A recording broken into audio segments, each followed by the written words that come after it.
జ్ఞానోదయం. టిబెట్లో ఒక బౌద్ధ సన్యాసి ఉండేవాడు. అతను విపరీతమైన జ్ఞానతృష్ట కలిగినవాడు. ఎక్కడైనా జ్ఞాని ఉన్నాడని తెలిస్తే ఆ ప్రదేశం ఎంత దూరంలో ఉన్నా తక్షణం అతన్ని కలుసుకోవడానికి వెళ్ళేవాడు. ఆ జ్ఞాని బోధను వినాలని ఆతృతపడేవాడు. ఒకరోజు అలాంటి జ్ఞాని సమీప గ్రామానికి వచ్చాడని తెలిసింది. అది సూర్యాస్తమయ సమయం. తన వెంట ఏదైనా తీసుకువెళ్లాలనే ఆలోచనైనా లేకుండా ఆ సన్యాసి బయలుదేరాడు. చాలాసేపు నడిచిన సన్యాసి అలసిపోయాడు. అతని గొంతు ఎండిపోయింది. ఇంతలో చీకటి పడింది. ఆకాశంలో అక్కడక్కడ నక్షత్రాలు మెరుస్తున్నాయి. అది జనసంచారం లేని ప్రదేశం. ఏదీ తినకుండా తాగకుండా నడుస్తూ ఉండడం వల్ల అతనికి శోష వచ్చినట్టయింది. చీకట్లో అటూ ఇటూ వెతికాడు. ఎక్కడ పండ్లు కానీ నీరు కానీ తనకు సహాయం చేసేవారు కానీ కనిపించలేదు.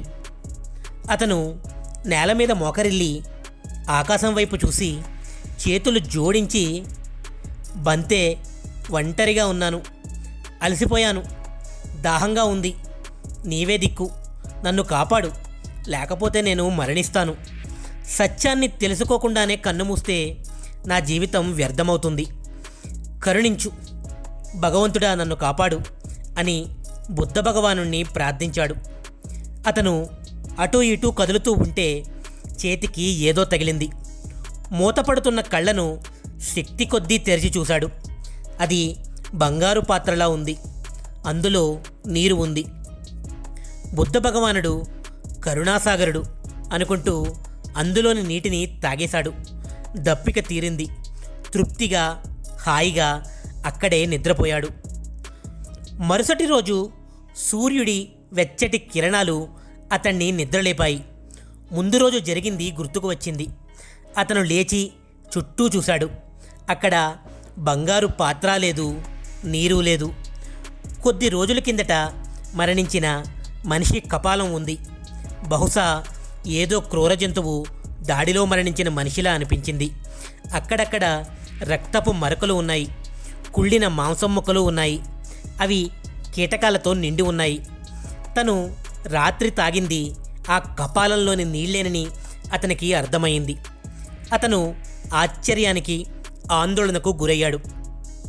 తనకు బాగా దాహంగా ఉండడం వల్ల, రాత్రి చీకటిగా ఉండడం వల్ల అదొక బంగారు పాత్రలా అందులోని జలం మంచినీళ్ళలా అనిపించి తాగేశాడు. పగటి వెలుగులో నిజం తెలుసుకున్న అతనికి కడుపులో వికారం మొదలైంది. వాంతి చేసుకున్నాడు.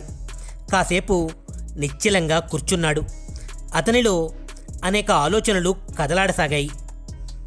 తనకు జ్ఞానోదయమైనట్టు, విశ్వరహస్యం తెలుసుకున్నట్టు అనుభూతికి లోనయ్యాడు. నిశ్చలంగా కూర్చున్నాడు. అతనిలో అనేక ఆలోచనలు కదలాడాయి. తనకు జ్ఞానోదయమైనట్టు, విశ్వరహస్యం తెలుసుకున్నట్టు అనుభూతికి లోనయ్యాడు. జిజ్ఞాస తీవ్రమైనప్పుడు ఏదో ఒక విధంగా జ్ఞానజ్యోతి వెలుగుతుంది. ఆ జ్ఞానంలో ఉన్నప్పుడు అందంగా, ఆకర్షణీయంగా, విలువైనవిగా కనిపించినవన్నీ జ్ఞానోదయమైన వెంటనే జుగుప్సాకరంగా, నిస్తేజంగా, నిర్జీవంగా, నిష్ఫలమైనవిగా గోచరిస్తాయి. అందుకే సాధారణ జనులు సంపదలను, పదవులను, బంధుత్వాలను అంటిపెట్టుకుని ఉంటే జ్ఞానులు వాటిని తృణీకరిస్తారు. సత్యాన్ని, జ్ఞానాన్ని మాత్రమే అనుక్షణం అనుసరిస్తారు, అనుభవిస్తారు. ఈ వీడియో కానీ మీకు నచ్చితే లైక్ చేయండి, షేర్ చేయండి, మీ విలువైన అభిప్రాయాల్ని కామెంట్ చేయండి. ఇలాంటి మరిన్ని మంచి వీడియోల కోసం ఛానల్ని సబ్స్క్రైబ్ చేయండి. మరో మంచి